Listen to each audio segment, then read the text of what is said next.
గద్వాల జిల్లాలో ఓ మాజీ ఎమ్మెల్యే అరాచకాలకు అంతు లేకుండా పోతుంది. NH-44 విస్తరణ పనులను ముఖ్యమంత్రి సన్నిహితుడు అడ్డుకుంటున్నాడు. కమిషన్ల కోసం కాంట్రాక్టర్ను బెదిరిస్తున్నాడు. 8 కోట్ల రూపాయల కమిషన్ డిమాండ్ చేశాడు ఆ మాజీ ఎమ్మెల్యే. దాంతో పనులను అర్థాంతరంగా నిలిపివేశాడు కాంట్రాక్టర్. మాజీ ఎమ్మెల్యే బెదిరింపులపై జిల్లా ఎస్పీకి కాంట్రాక్టర్ ఫిర్యాదు చేశాడు. మరోవైపు రోడ్డు విస్తరణ పనులు నిలిచిపోవడంతో వాహనదారులు తీవ్ర ఇబ్బందులు ఎదుర్కొంటున్నారు.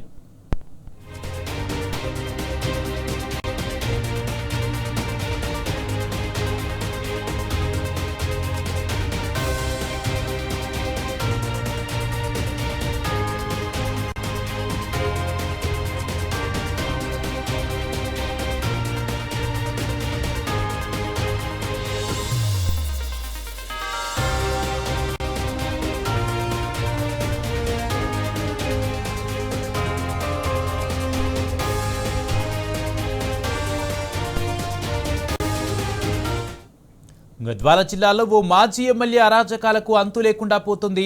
NH-44 విస్తరణ పనులను ముఖ్యమంత్రి సన్నిహితుడు అడ్డుకుంటున్నాడు.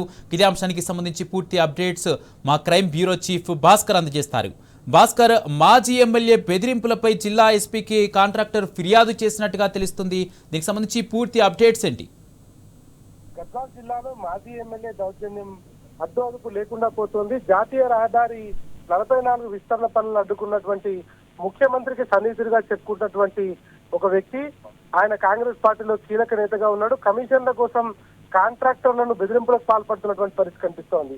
8 కోట్ల రూపాయల కమిషన్ డిమాండ్ చేసినటువంటి ఆ వ్యక్తి పనులను అర్ధాంతరంగా నిలిపివేయాలని కూడా కాంట్రాక్టర్ కు హుకుం జారీ చేసినటువంటి పరిస్థితి. జిల్లా ఎస్పీకి నేరుగా కాంట్రాక్టర్ ఫిర్యాదు చేసినటువంటి పరిస్థితి కూడా కనిపిస్తుంది. రోడ్డు విస్తరణ పనుల్లో పూర్తిగా నిలిచిపోవడంతో పాటు తీవ్ర ఇబ్బందులు ఎదుర్కొంటున్నారు ప్రయాణికులు, వాహనదారులు.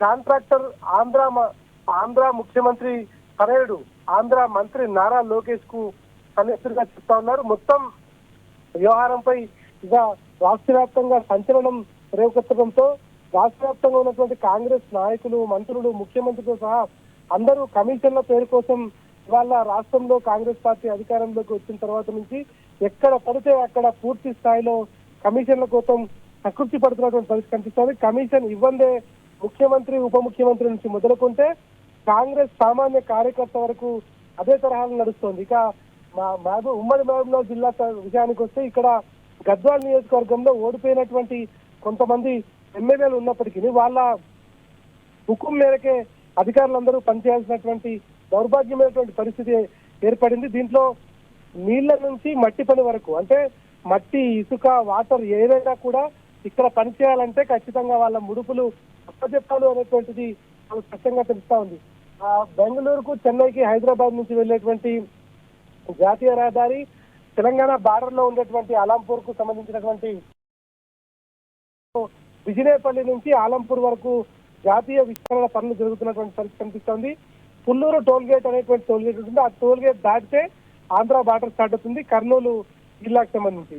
ఇక టోల్ గేట్ కి ముందే ఆలంపూర్ చౌరస్తా ఉంటుంది. ఆ చౌరస్తా రెండు వైపులా కూడా అవతల వైపు ఆంధ్ర భాగానికి వస్తుంది.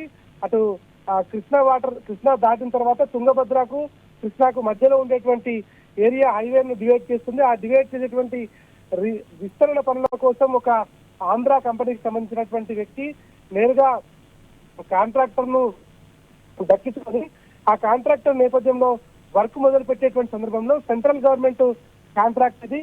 దీంట్లో లోకల్ వాళ్ళని ఎవరిని కూడా కన్సల్ట్ చేయాల్సిన అవసరం లేదు. కానీ ఇవాళ పూర్తిగా రాష్ట్ర వ్యాప్తంగా కాంగ్రెస్ లో ఓడిపోయినటువంటి వాళ్ళు, గెలిచినటువంటి వాళ్ళకు భిన్నంగా ఇంకా ఓడిపోయినటువంటి వాళ్ళు కూడా మేమేం తక్కువ తినలేదు, మేము ఓడిపోయినా కూడా ఈ నియోజకవర్గాలకు రాజులము, రారాజులము అనేటువంటి విధంగా వ్యవహరిస్తున్నటువంటి తీరు కనిపిస్తోంది. పూర్తిగా మాకు కప్పం కట్టిన తర్వాతే పనిచేయాలి అనేటువంటి వ్యవహారం కొనసాగిస్తుంది. ఈ నేపథ్యంలో అక్కడ కేంద్ర ప్రభుత్వం చేసినటువంటి కాంట్రాక్టర్ జాతీయ రహదారి విస్తరణ పనుల్లో భాగంగా కొనసాగిస్తున్నగా అక్కడ ఉండేటువంటి లోకల్ గా ఉండేటువంటి తమ మనుషుల్ని కొంతమందిని పంపించి ఆ వ్యక్తి తీవ్రంగా వారిపైన ఒత్తిడి తీసుకొస్తున్నారు. అసలు విషయం ఏంటి అని కనుక్కునే సందర్భంలో ఆ విస్తరణ పనులు జరగాలంటే 8 కోట్ల రూపాయల కమిషన్ తనకు ఇవ్వాలని చెప్పినటువంటి నేపథ్యంలో దీనిపైన జిల్లా ఎస్పీకి కూడా ఫిర్యాదు ఉంది. కానీ అధికార పార్టీకి సంబంధించినటువంటి వ్యక్తులు కావడంతో ఈ విషయాన్ని బయటకు పొక్కకుండా అధికారులు జాగ్రత్త పడుతున్నారు. ప్రస్తుతానికి అధికారులు జిల్లా అధికారులతో పాటు కొంతమంది లీవ్ లో ఉండటంతో దీనిపైన సరైనటువంటి వివరాలు బయటకు రాకుండా ఉన్నటువంటి పరిస్థితి. కానీ కాంగ్రెస్ ప్రభుత్వం తెలంగాణలో అధికారంలోకి వచ్చి 2 సంవత్సరాలు పూర్తయినప్పటికీ ఎక్కడ పడితే అక్కడ చిన్న స్థాయి నుంచి పెద్ద స్థాయి వరకు, అంటే ముఖ్యమంత్రి స్థాయి నుంచి కాంగ్రెస్ వార్డు కార్యకర్త వరకు కమిషన్ లేనిదే పనులు జరగడం లేదు. ఊర్లలో విలేజ్లలో ఇసుక నుంచి మొదలుకుంటే, మట్టి నుంచి మొదలుకుంటే హైదరాబాద్ వరకు ఉండేటువంటి అన్ని రకాల పైరవికారులు ఇప్పుడు కద్దరు తెల్ల చొక్కా వేసుకుని బయటకు వచ్చినటువంటి పరిస్థితి కనిపిస్తుంది. దాదాపుగా 10 ఏళ్లుగా అధికారంలోకి దూరంగా ఉన్నటువంటి కాంగ్రెస్ పార్టీ ఒక్కసారిగా తమ కమిషన్ల విషపు రెక్కలను తెరిచింది. దీంట్లో పూర్తిగా తెలంగాణ ప్రజలు అడుగడుగునా ఇబ్బంది పడుతున్నటువంటి పరిస్థితి కనిపిస్తోంది. పక్కనున్నటువంటి రాష్ట్రాల నుంచి, పక్కనున్నటువంటి వివిధ ప్రాంతాల నుంచి వచ్చి ఇక్కడ కాంట్రాక్టులు చేస్తున్నటువంటి వాళ్ళు కూడా తీవ్ర స్థాయిలో ఇబ్బంది పడుతున్నటువంటి పరిస్థితి కనిపిస్తోంది. Right, thank you Bhaskar.